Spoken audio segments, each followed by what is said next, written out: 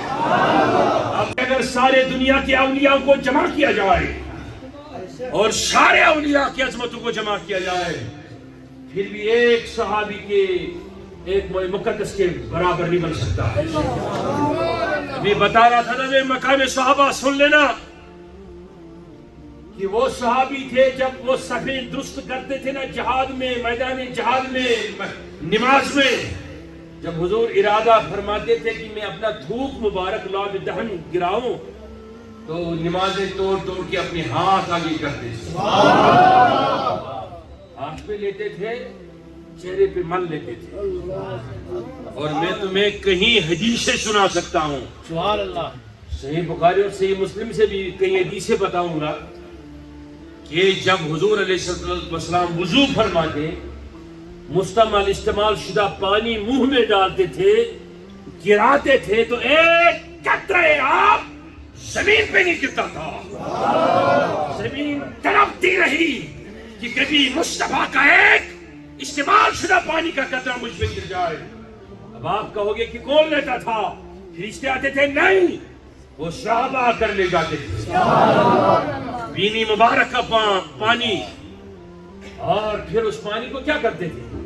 چہروں پر ملتے تھے، پی لیتے تھے، حتیٰ کہ حد اس حد تک ہے ان ائمہ نے تو حضور علیہ السلام کا مبارک بول چھوٹا پیشاب پی لیا۔ حضرت عبداللہ انصاری نے تو حضور علیہ السلام کا مبارک خون پی لیا۔ وہ آیت دم نازل ہونے کے بعد بھی کہاں سے علم پڑھ کے آئے ہو؟ کتنے کتابیں کھولے ہو؟ کیا سمجھتے ہو؟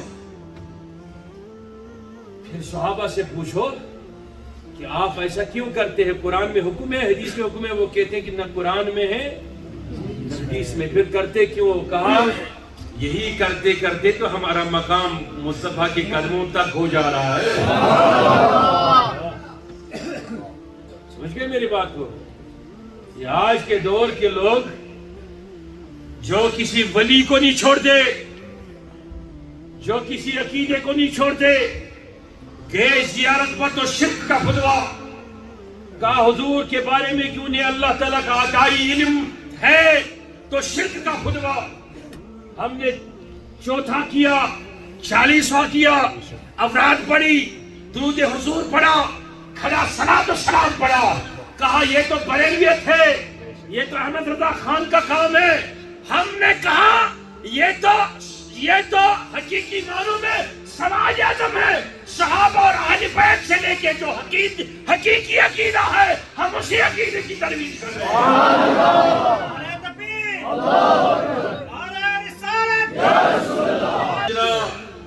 میری بات کو یاد کر لینا، لیکن وہ تو مقام صحابہ، اس میں کوئی شک نہیں۔ اب جب مقام اہل بیت کی بات کرے، حضور صحابہ کی بھی تربیت کر رہے تھے۔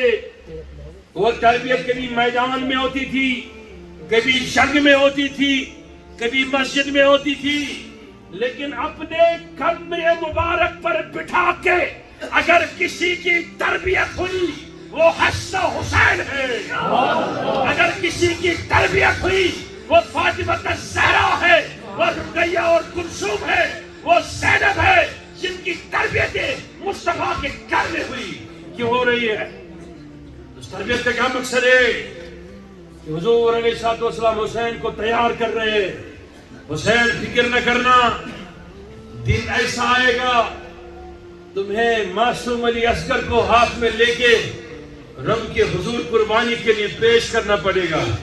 تربیت محمد کرے گا تو تربیت کامل ہو جائے گی۔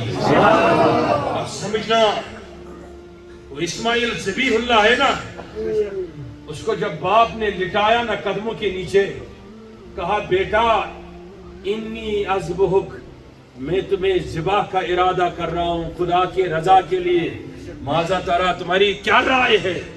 اس نے کہا میرے والد جو آپ کا دل کرے ایسا تو کر، ایسا تو کر۔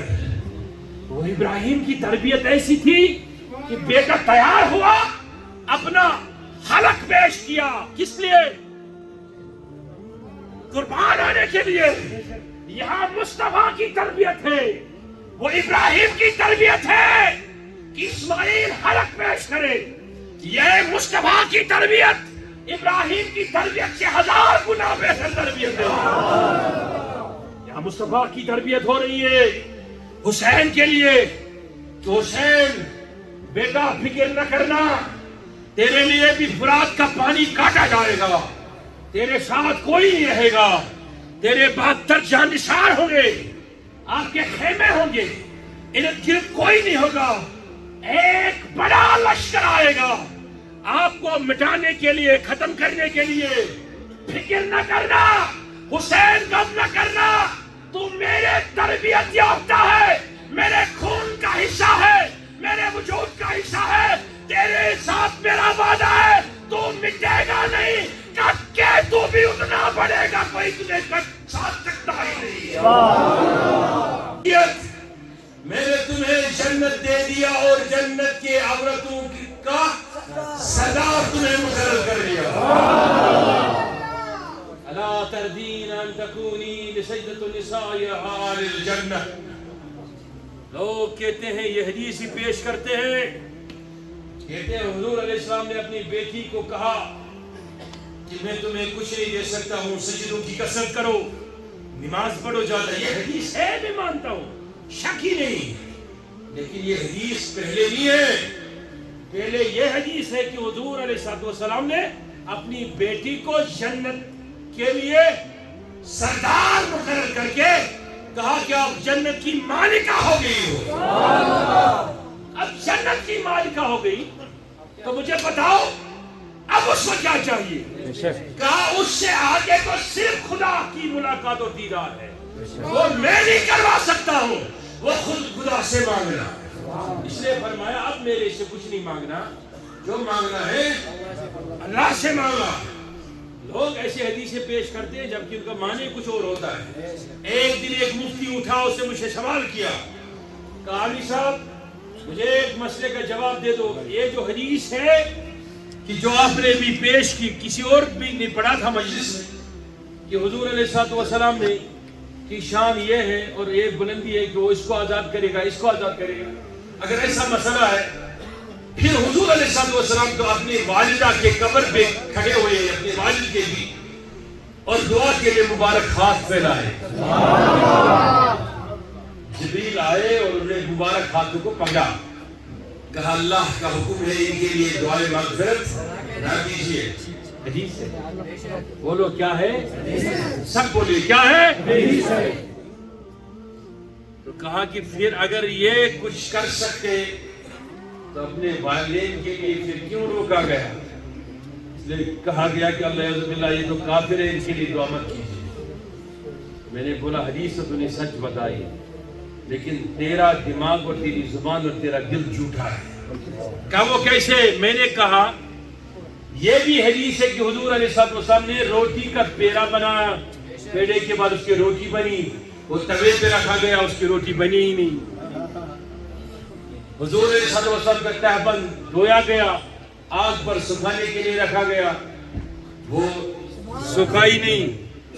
یہ انس کی روایت ہے رضی اللہ تعالیٰ عنہ کی، حضور علیہ السلام نے حضرت جابر کے ہاں جب کھانا تناول فرمایا تو جس دسترخوان پہ کھانا کھایا اس سے اپنا مبارک ہاتھ پونجھ لیا، تو اس دسترخوان کو بعد میں دھونے کی ضرورت بھی نہیں پڑی، اس کو آگ میں ڈالا جاتا تھا، وہ میل کا چیر دور ہوتا تھا لیکن دسترخوان جلدان نہ تھا۔ میں نے بولا نادان، تمہیں اتنا بھی سمجھ نہیں آیا کہ ایک لمحے کے لیے حضور دسترخوان کو مس کرے اور وہ آگ سے نہ جلے؟ جس ماں کے پیٹ میں 9 مہینہ رہا اس سے آپ کیا کر سکتی ہے؟ روکا. میں نے کہا میرا تو اس پہ یہ دلیل ہے. روکا اس لیے کہا مصطفیٰ اپنا وقت یہاں ضائع مت کیجئے, یہ بھائی نہیں جنتی ہے, گناہگاروں کے لیے سفارش کے لیے دعا کریں. ہاں سر وقت کیجئے. او ہاتھ نکالے نوجوانوں, یہ تربیت جو ہو رہی ہے, یہ تربیت کیوں ہو رہی ہے, کس لیے ہو رہی ہے؟ اس لیے حسین دین کے لیے کام آئے. پیغمبر پیچھے کوئی چھوڑتا نہیں اپنے اولادوں کو, اس لیے تربیت دے کر ٹرین کرتا ہے کہ وہ دین کو بچائے. جو لوگ یزید کی تعریفیں کرتے پھرتے ہیں انہیں بتا دو ہمارے دل میں صرف حسین کے لیے جگہ ہے, یزید کے لیے کوئی جگہ نہیں, یزید کے لیے کوئی گوشہ کھلا نہیں. وہ جنہیں لگتا ہے کہ ہمیں یزید کی سنگت اختیار کرنی ہے انہیں بولو وہ یزید کے لیے کہے بات کر, لیکن ہم بات کریں گے حسین کے لیے, حسین کے گھرانے کے لیے, صحابہ اور آل بیت گھر کے لیے بات کریں گے. ہم یہ نہیں کہتے ہیں لوگوں, ہاتھ اٹھا کے میری بات سمجھنا, جو یہ کہتا ہے کہ میں الیاذ باللہ الیاذ باللہ الیاذ باللہ حسین کو نہیں مانتا, میں اس کو کہتا ہوں کہ وہ نبی ہی کو نہیں مانتا. کیسے ممکن ہے جس کی تربیت حضور کرے اور آپ کل کہے کہ میں اس کو نہیں مانوں گا؟ کیا یہ تربیت میں کمی ہے نا؟ الیاذ باللہ الیاذ باللہ الیاذ باللہ. وہ تربیت کیوں ہو رہی ہے, اس لیے ہو رہی ہے. یہ آپ خاتون جنت سے پوچھو, یہ فاطمہ الزہرا رضی اللہ تعالیٰ عنہا سے پوچھو, یہ علی المرتضیٰ سے پوچھو, یہ آپ فاروق اعظم سے پوچھو, یہ سیدنا عثمانی غنی سے پوچھو. وہ تربیت کیوں ہو رہی ہے؟ ایک نہیں درجنوں جواب ملیں گے کہ تربیت اس سے ہو رہی ہے کہ حسین کو اس مقتل کے لیے تیار کیا جا رہا ہے, یا حسین کو ایسی عظمت دکھانی ہے, ایسی شان بلند کرنی ہے کہ رہتے دنیا تک سارا کفر الہاد مٹ جائے گا, اگر زندہ رہے گا تو نام حسین زندہ. ضروری ہے. پہلی بات یہ ہے کہ جب تک زندہ رہو حضور کا دامن نہیں چھوڑنا. اور پھر حضور نے فرمایا کہ میرے اہل بیت جو ہے وہ نوح علیہ السلام کی سفینی کشتی کی طرح ہے, جو اس میں سوار ہوا وہ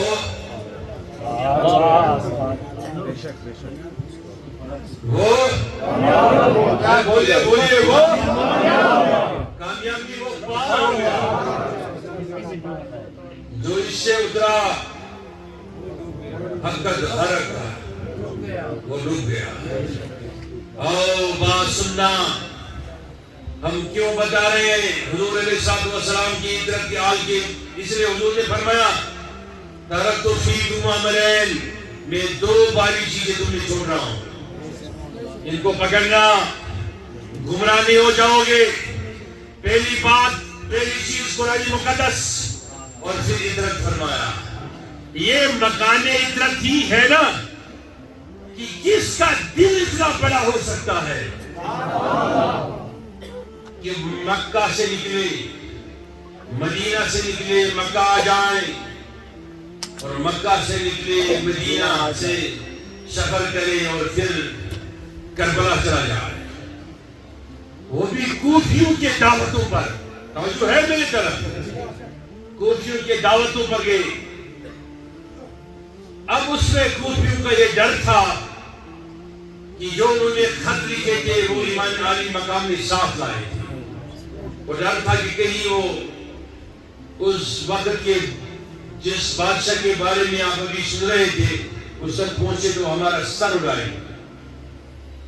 تو یہ تربیت ہو رہی تھی کہ حسین آپ کے ساتھ کچھ نہیں ہوگا, آپ کا پانی روکا جائے گا. اس میں بھی ایسی باتیں ہوتی ہے کہ خیمے میں پانی تھا 10 عاشورہ کو حسین اور ان کے اہل بیت نے غسل فرمایا.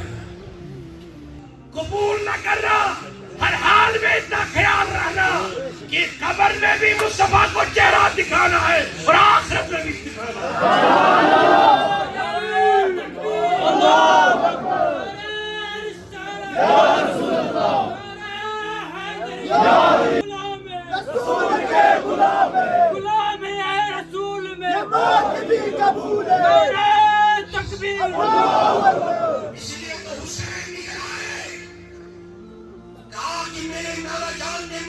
یہ کس نے کی؟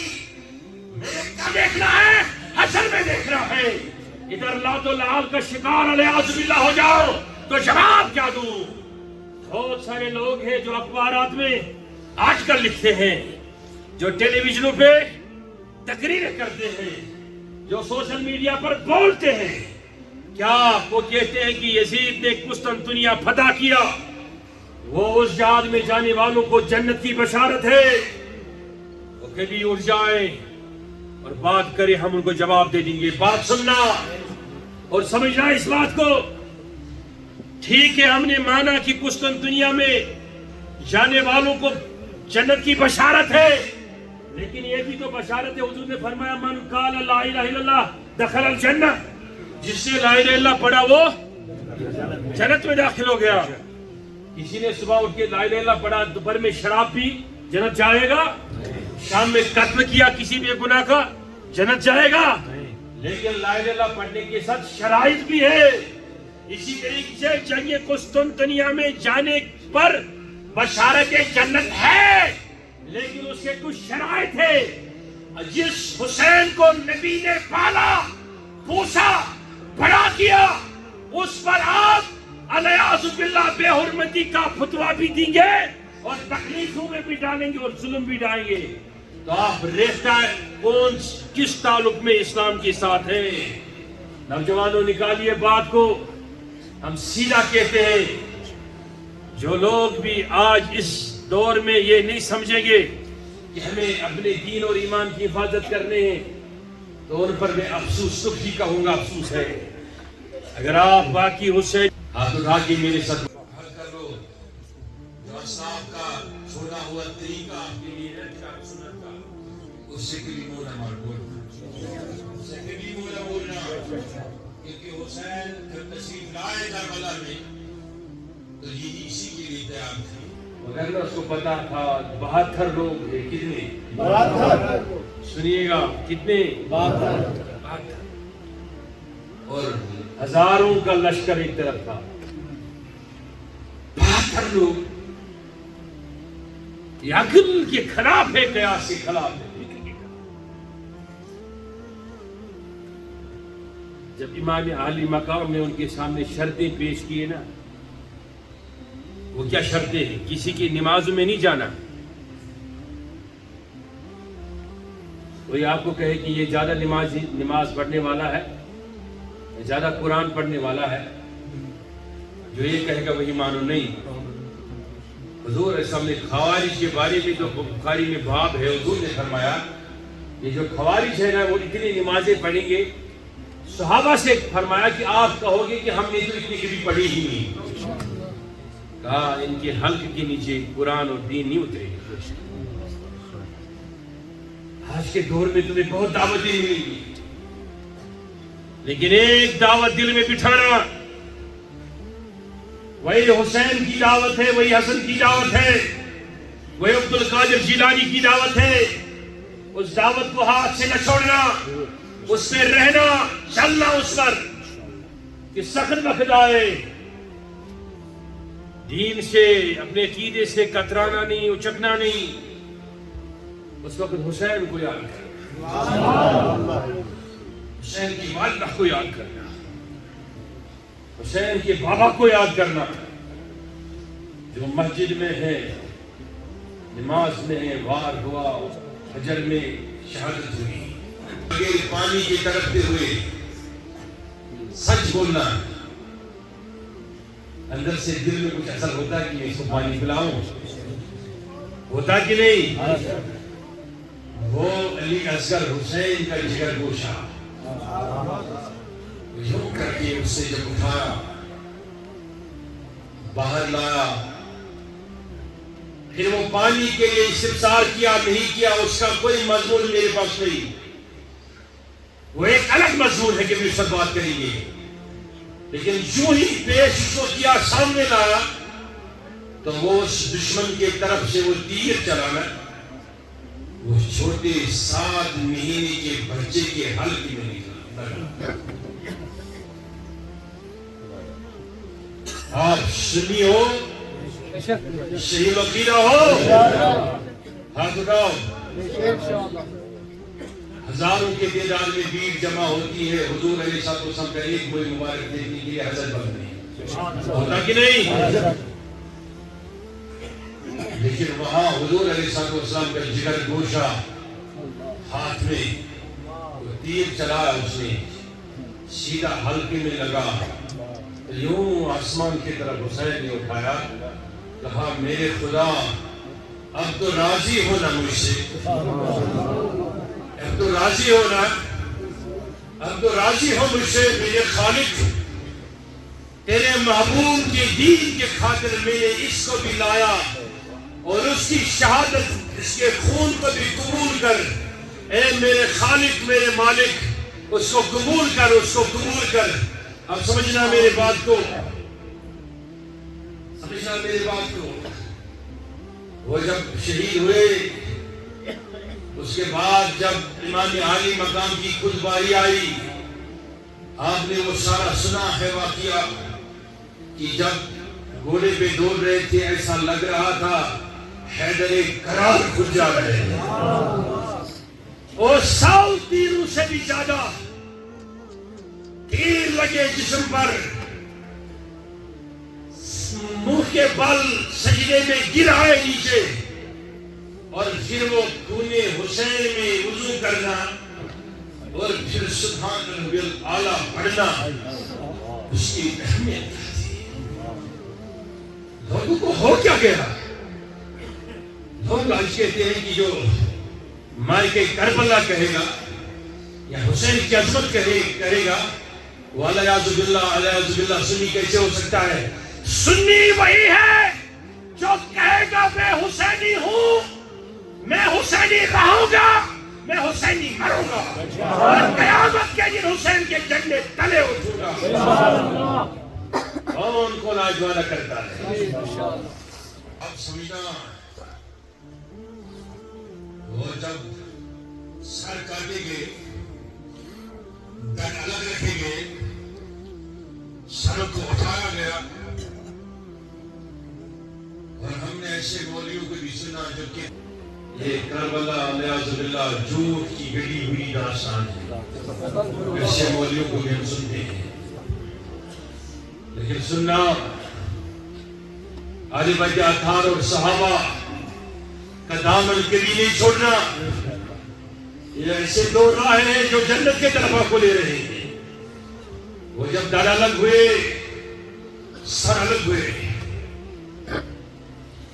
سر ادھر دادا الگ، تو پوچھا گیا اس کمانڈر سے جو فوج کی قیادت کر رہا تھا، پوچھا ان کے ساتھ کیا کیا جائے، کیا کیا جائے؟ میں یہ نہیں کہوں گا کہ خیموں کو آگ لگائی گئی یا نہیں، وہ الگ مضمون ہے۔ میں اتنا کہوں گا، آپ میرے طرف دیکھ کے اس بات سنیے، اگر وہاں کسی تمہارے دشمن کا لاشا بھی باہر گرا ہوگا، اس نے ساری زندگی تمہیں تکلیفیں دی ہوگی، اس کو کفنانے دفنانے والا کوئی نہیں ملے گا، سچ بولو۔ آپ میں سے کوئی برداشت کرے گا اس کو بے کفن بے گور چھوڑا جائے گا؟ سب بڑھو گے نا آگے اس کو دفنانے کے لیے، کون کون بڑھے گا؟ کہیں گے کہ انسانیت ہے، کوئی بھی ہو ظالم ہی صحیح، لیکن یہاں حسین کے بیٹوں کے، حسن کے بیٹوں کے مبارک جسد گرے ہوئے ہیں، سر شدہ ہے۔ پوچھا گیا کیا کیا جائے؟ یہ نہیں کہا جا رہا ہے کہ ان کو دفناؤ، ان کے لاشیں انہیں واپس دو، ان کے لاشیں ان کو مدینہ بھیجو، مکہ بھیجو۔ یہ نہیں کہا جا رہا ہے کہ ان کے جسد اٹھاؤ، ان کو غسل دو، ان کو کفن دو، وہیں پہ قبریں کھودو دفناؤ۔ یہ بھی نہیں کہا جا رہا ہے، کہا جا رہا ہے کہ زبردست بڑے بڑے گھڑ سواروں کو لاؤ اور ان کے جسموں پہ دوڑاؤ۔ وہ پورا دن وہ کھیل ہوتا رہا کہ کربلا کے شہیدوں کے جسموں کو گوڈو کے ڈاکو سے مسئلہ گیا. میں آپ سے پوچھتا ہوں کیا جس وقت یہ کیفیت تھی میرے مصطفیٰ کے روزے میں دل مبارک کی کیا حالت ہوگی؟ میں آپ سے پوچھتا ہوں اس خاتون جنت فاطمہ الزہرا رضی اللہ تعالیٰ عنہ کی حالت کیا ہوتی اس وقت؟ میں آپ سے پوچھتا ہوں وہ شیر خدا شہر مردانی المرتضی اس کی حالت کیا ہوتی اس وقت؟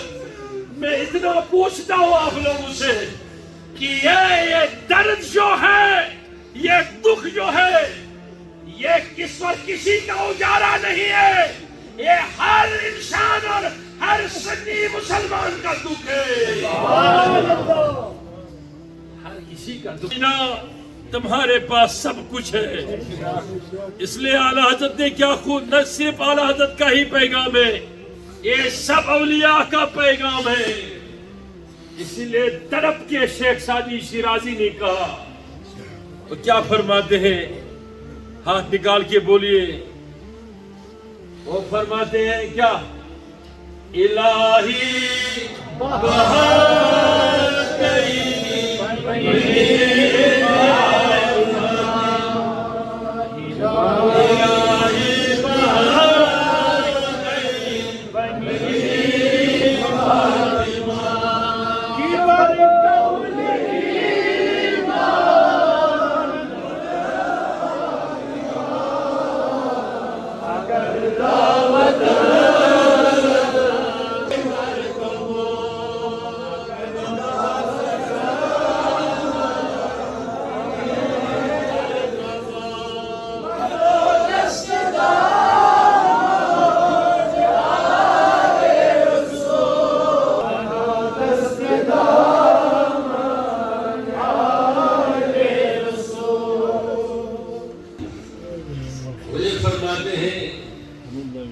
خوشا مجلس و مسجد و خانقاہ ہے،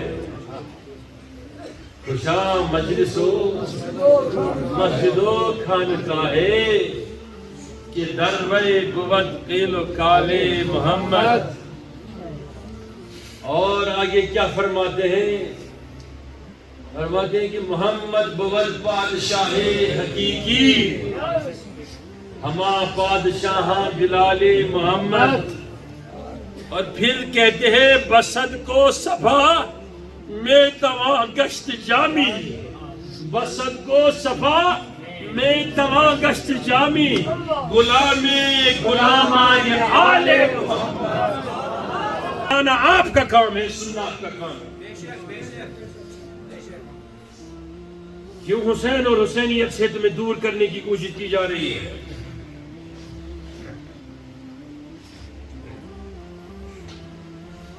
مدب کے دائرے میں داستان اہل بیت سناتے ہیں، یہی ہمارا ایمان ہے.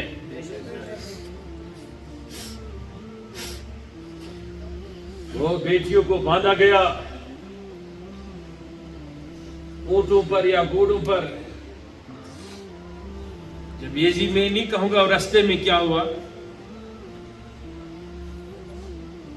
وہ کہیں اجلہ محققین نے تواریخ میں لکھا کہ جب امام عالی مقام کا سر نیزے پر رکھا کے جا رہے تھے نا، تو کسی ایک صحابی کی نظر پڑی نا یزید کے دربار کے سامنے. وہ بوڑھا صحابی تھا رضی اللہ تعالیٰ عنہ. تو یوں کر کے جب دیکھا تو کہا حسین گردن کٹ کے بھی عظمت تیری بلند کیا ہے. وہ تو نیزے پر سب سے بلند ہو، سب سے بلند ہو، سب سے بلند ہو. اس لیے میں کشمیری میں ایک شعر تھا بولا ہے امام علی کے مقام. اسی واقعے کے بارے میں جب جا رہے تھے وہ قافلہ لے کے جب یزید کے دربار میں پہنچا،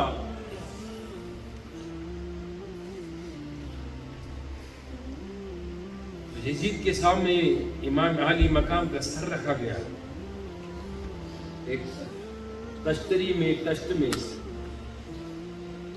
یزید نے یوں کر کے علیہ باللہ اسی تواریخ میں صحیح لکھا، یوں کر کے چھڑی اٹھائی اور علیہ باللہ حسین کے لبوں پہ ایسے مارنے لگا اور کہنے لگا کہ اب پتہ چلا میں نے آپ کے ساتھ کیا کیا۔ اتنا سننا تھا، ایک لاغر بوڑھا صحابی کھڑا ہو کہا یزید لعنت ہو تم پر، میں نے اپنے آنکھوں سے دیکھا قیامت کے دن فاطمہ الزہرا کی شفاعت ہے، حسن و حسین کی شفاعت ہے، کسی مولوی اور مفتی کی شفاعت نہیں ہوگی۔ اس لیے دامن مبارک رکھ پکڑنا اور میری اس بات کو بطوری میسج پوری دنیا میں لے جاؤ۔ میں آپ کو کہوں گا کہ جو حسین کے در کا باغی ہے وہ ہر ولی کا باغی ہے، وہ ہر امام کا باغی ہے، وہ ہر امام کا باغی ہے۔ چاروں امام حنفی، شافعی، مالکی، حنبلی اس بات پر متفق ہے کہ جو امام علی مقام کے شان میں ذرا پر بھی دل میں کچھ رکھتا ہے وہ مسلمان نہیں ہے، جو یزید کے لیے محبت دل میں رکھے وہ بھی مسلمان نہیں ہے۔ اٹھاؤ ہاتھ سارے اور وعدہ کر لو آج اس مسجد میں، کیا پتا ہماری ملاقات پھر ہوگی کہ نہیں، کیا پتا ہم ایک ساتھ جمع ہو جائیں گے کہ نہیں، لیکن آج وعدہ کر لو کہ جب تک زندہ رہو گے اپنے بچوں کو اسی ناموس والے نقش قدم پر چلانا کبھی سب وعدہ کرتے ہیں انشاءاللہ۔ اسی وعدے کے ساتھ میں اجازت لوں گا آپ سے کہ اللہ تعالیٰ آپ کو کربلا اور شہدائے کربلا کے جذبے میں زندہ رکھے اور سرشار اسی عظمت سے کرے، اور آپ کو دنیا میں اور ہم سب کو دنیا میں آخرت میں فاطمہ الزہرا کی شفاعت نصیب فرمائے، اور ہمیں کبھی اس در سے معروم نہ کرے، کبھی اس در سے ہمیں دور نہ کرے۔ لیکن ساتھ میں گزارش ہے کہ میں خالق ہوں، کاروان اسلامی انٹرنیشنل ایک جماعت ہے جس سب کو بخش دے، جن کے ہاں بے روزگاریاں ہیں بے روزگاریاں دور فرما، جن کے ہاں یا رب بیماریاں ہیں بیماریوں کو دور فرما، جن کے ہاں مشکلات ہیں مشکلاتوں کو دور فرما۔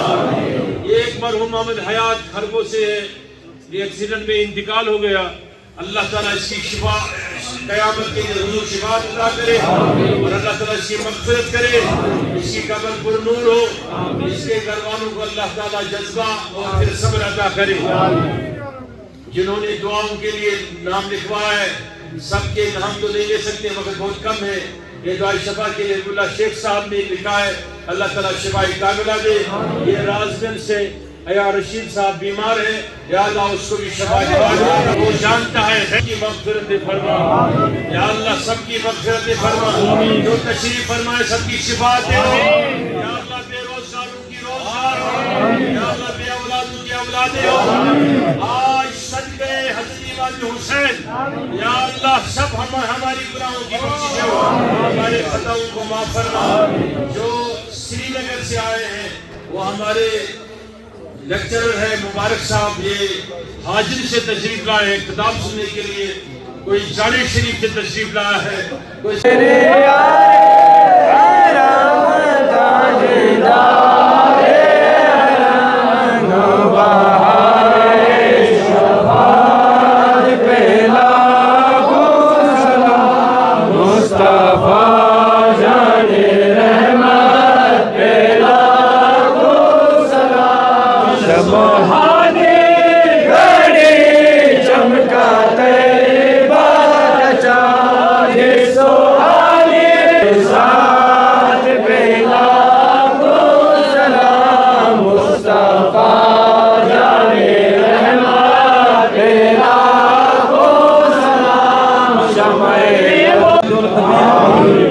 سمیع مجیب الدعوات برحمتک یا ارحم الراحمین اللهم سلمنا وسلم دیننا وسلم اسلامنا وجعل اكرامنا الدنيا شهادة۔ بسم اللہ الرحمن الرحیم، الصلاۃ والسلام علی رسول الامین و آلہ طیبین الطاہرین و اصحابہ الکرام اجمعین۔ میں اہلیہ ندراس کا پہلے بھی مدعا رہ چکا ہوں، یہاں میں کئی بار حاضر ہو چکا ہوں کہ اہلیہ ندراس کے اندر جو دین کی تئیں جذبہ ہے، ایمانی جذبہ ہے، جوش ہے، وہ دینی ہے یقینی طور۔ آج اس کا مشاہدہ میں نے کیا کہ جب میں اس مسجد کی طرف آ رہا تھا تو ابھی اذان بھی نہیں ہوئی تھی، تو یہاں کے راستے بھی بند تھے، لوگ کھچا کھچ دروازوں سے تھے، کھڑکیوں سے تھے۔ آپ نے خود مشاہدہ کیا، یہ ان کی محبتیں ہیں جو دین کی تئیں ہیں، ہم گناہ گاروں کے ساتھ ہیں۔ تو یہ دینی جذبہ موجودہ دور میں پانا یہ ایک لامثال کام ہے۔ جو چیز ہم یہاں دیکھتے ہیں وہ ہم بڑے بڑے شہروں کے اندر ہمیں نظر نہیں آ رہی ہے۔ ایک تو یہ خوش آئندہ قدم ہے کہ اہلیہ ندراس کے بچوں کی تربیت اچھی ہو رہی ہے اور اچھے ہیں، اور دوسری بات ہے کہ اس وقت یقینی طور محرم الحرام کے دن چل رہے ہیں اور آج 8 محرم ہے کہ امام علی مقام سید الشہداء کی یہ شان کے بارے میں، ان کی عظمت کے بارے میں سمپوزیم، سیمینارز، کانفرنسز جگہ جگہ ہو رہے ہیں۔ جتنا بھی ہم ان کی سیرت سے، جتنا بھی ہم ان سے استفادہ کریں، یقینی طور ہماری زندگی کی تاریخیاں جو ہیں وہ ختم ہو جائیں گی، ہمارا اندھیرا مٹ جائے گا، اور ہم ان کے عرفانی روحانی نور سے اور نورانیت سے اپنے آپ کو ہی نہیں بلکہ اپنے معاشرے کو بھی روشن کر سکتے ہیں۔